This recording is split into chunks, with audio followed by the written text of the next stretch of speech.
He undertook the seemingly impossible task of transforming that party, but transform it he did, and he was elected its leader in July of 1994. Under his leadership, the party was rebranded as New Labour in order to move it toward the political center and to emphasize its differences from the party's historical commitment to socialism.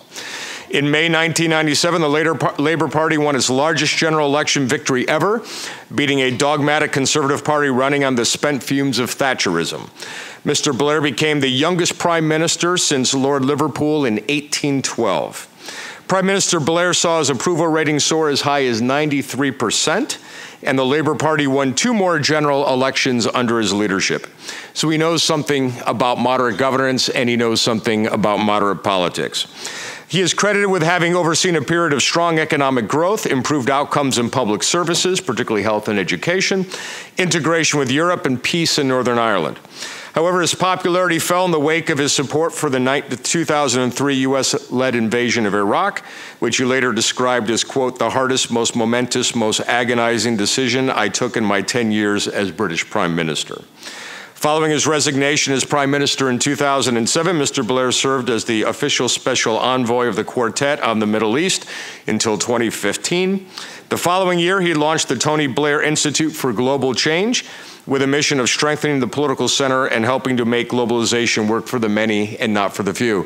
Niskanen has had the privilege of working with the Tony Blair Institute here in Washington, D.C., and I can tell you they're a tremendous organization and a wonderful partner in our joint fight to protect, defend, and make the case for the open society.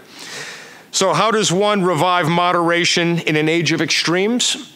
What lessons might we learn from third-way moderation in the 1990s and 2000s? And what might moderation look like today under new and changing circumstances? I can think of no one better to address these questions than our keynote speaker. It is therefore my greatest honor to introduce to you former Prime Minister of the UK, the Right Honourable Tony Blair.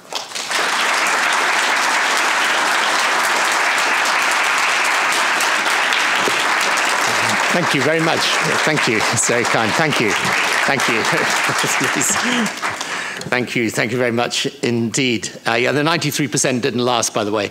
I always say the journey of being Prime Minister is you start at your least capable and most popular, and you end at your most capable and least popular. So it's a delight to be here at the Niskanen Center. Thanks very much, Jerry. And first of all, let me congratulate you in the center on your bravery. You're celebrating moderate politics. I mean, wow, modernization. It's so brilliantly uncool. It reminds me of talking to my teenage son about the days before mobile phones. You know, Dad, do people really live like that? Flared trousers, long playing records, polite conversation, all those things of the past. So back home, certainly in my politics today, the term centrist is now used as an insult, and the word moderate indicative of some form of political malfunction. But a word of definition before we go any further. Moderation for me has never meant mild or lacking in passion, but rational, respectful of due process, willing to listen. And centrism has never been splitting the difference between left and right, but rather forward-looking ideas and ideals before ideology. But even so defined, there is no doubt moderation is out of fashion. Is this a ridiculous state of affairs? Yes. But everywhere in Europe, traditional parties of center-left or center-right are under siege. In Germany, the combined total of poll ratings for the CDU and the SPD are lower than at any time since their modern creation. Italy, pretty much the same. In France, the right and left traditional parties, remember, they won the 2007 election on the right. In 2012, the Socialist Party won the election. Today, they have a combined support of just under 20%. The far right and the far left have almost 50%, with President Macron around 30%. Support for populist parties in Europe has risen from roughly 8% at the turn of the century to around 30% today.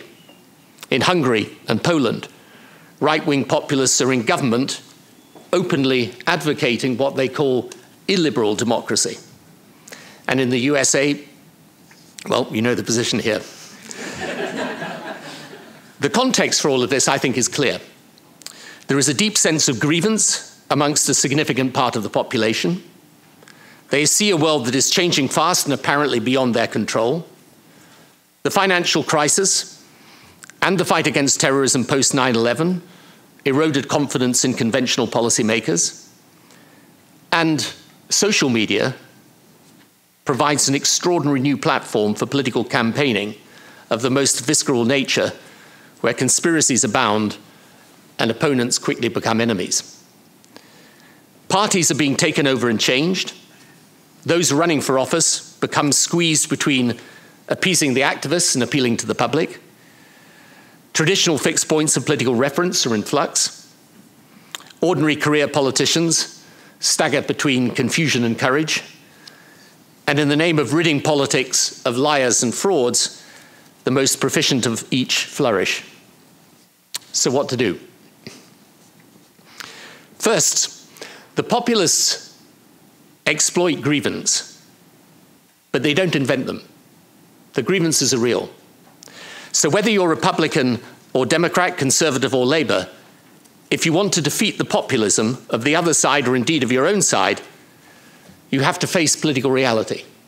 For example, immigration without adequate controls causes anxiety, and for understandable reasons. European politics, for sure, won't recover unless this immigration issue is dealt with sensibly, consistent with our values, but nonetheless dealt with. There are communities and people who are casualties of globalization and who feel neglected and left behind. Their concerns are heartfelt and they need redress.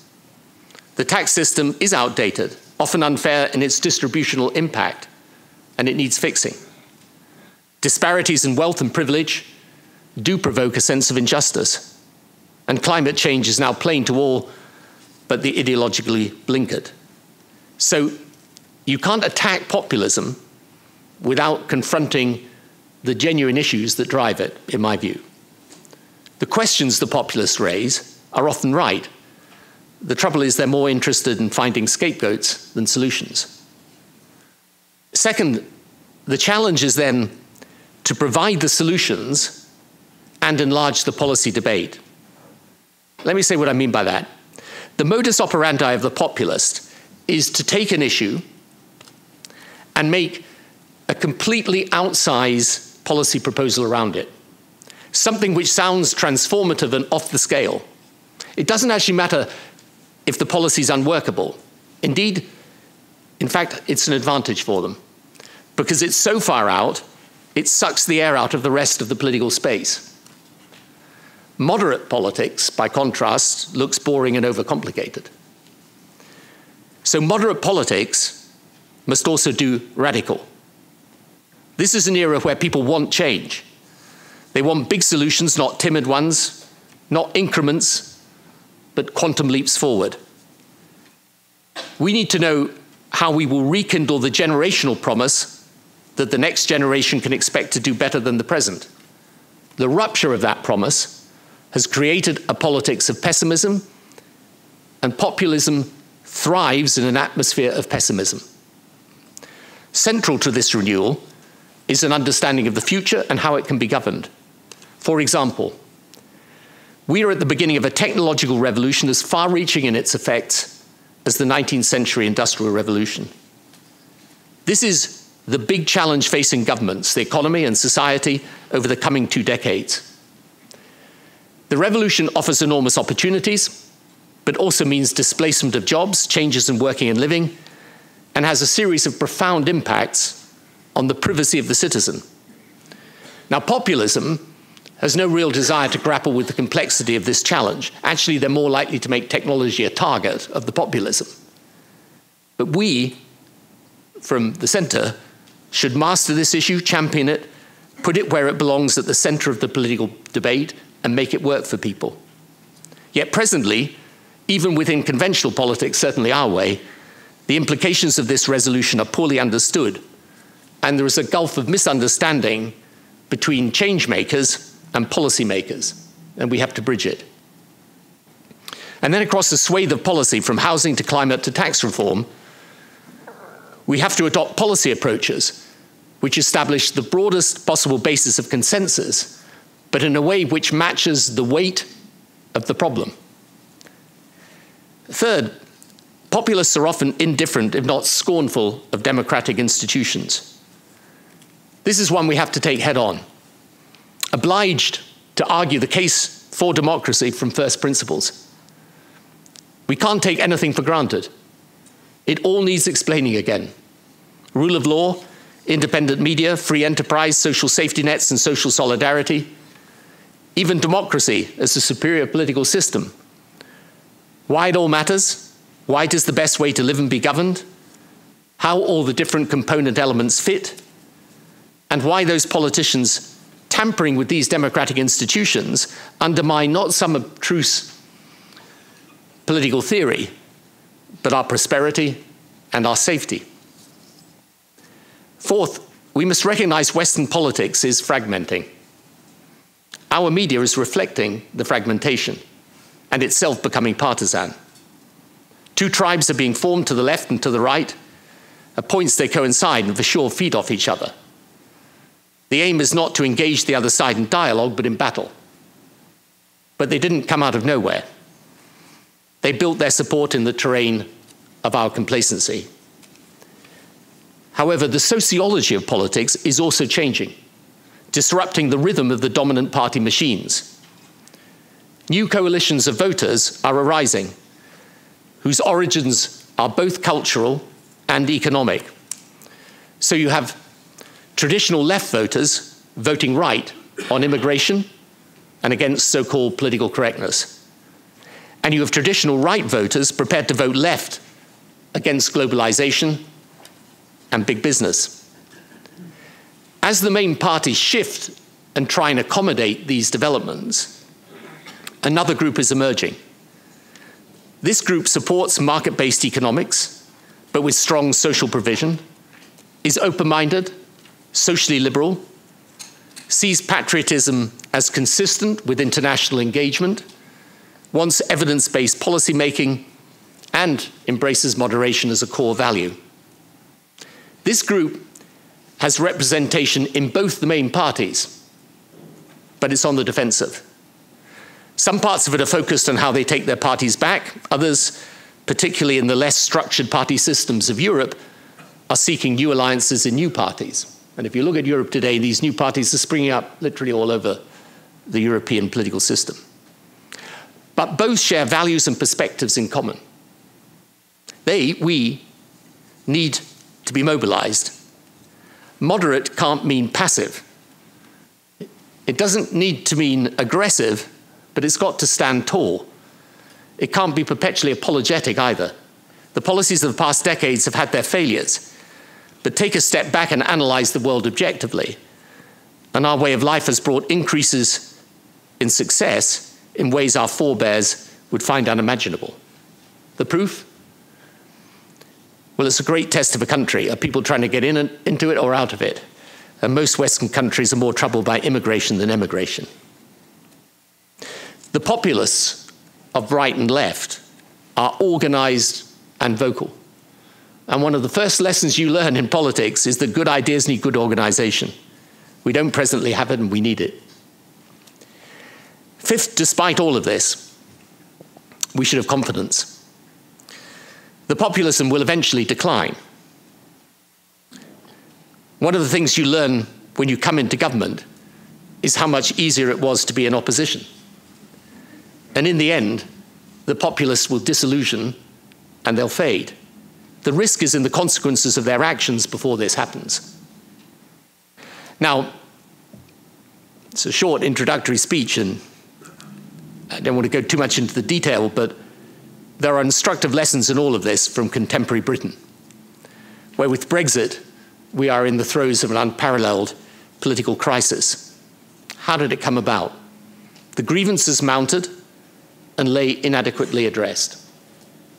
The referendum provided the opportunity to protest. Populists who'd long campaigned for their cause of leaving Europe combined their cause with those grievances. Their victory then polarized politics around national identity in a bitter divide. The Conservative Party membership is now morphing into something nationalistic and ideologically anti-Europe. The Labour Party membership is enthralled to a populism of the left. Our running sore of the past 2 years has been, believe it or not, the row over anti-Semitism, with Jewish Labour MPs coming under sustained attack, a truly mind-boggling circumstance for a supposedly progressive political party to find itself in. But both manifestations of this populism exult in savage denunciation of those who disagree, especially within their own ranks.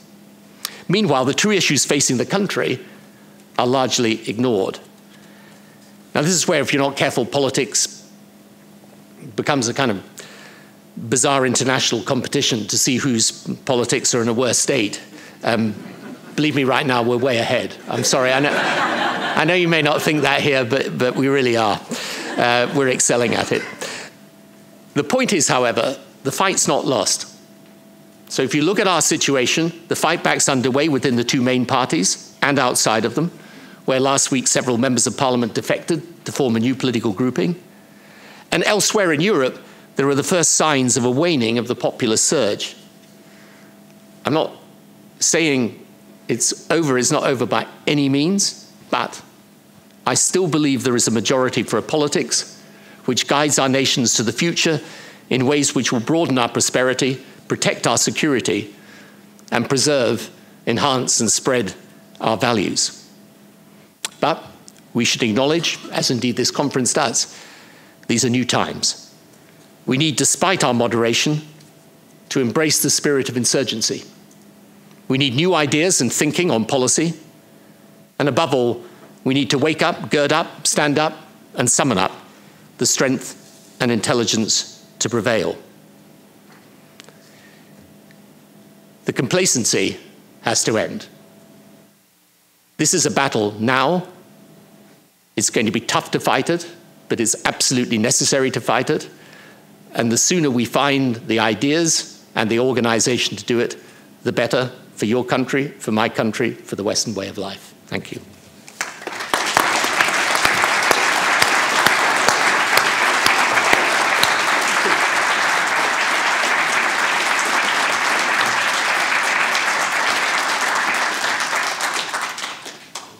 So, Mr. Prime Minister, it seemed in 1997 that with your election and with the earlier election of Bill Clinton that the third wave politics that you're so identified with had found the formula for success for the ages, a modernized center-right political economic agenda along with a moderate center-left social agenda.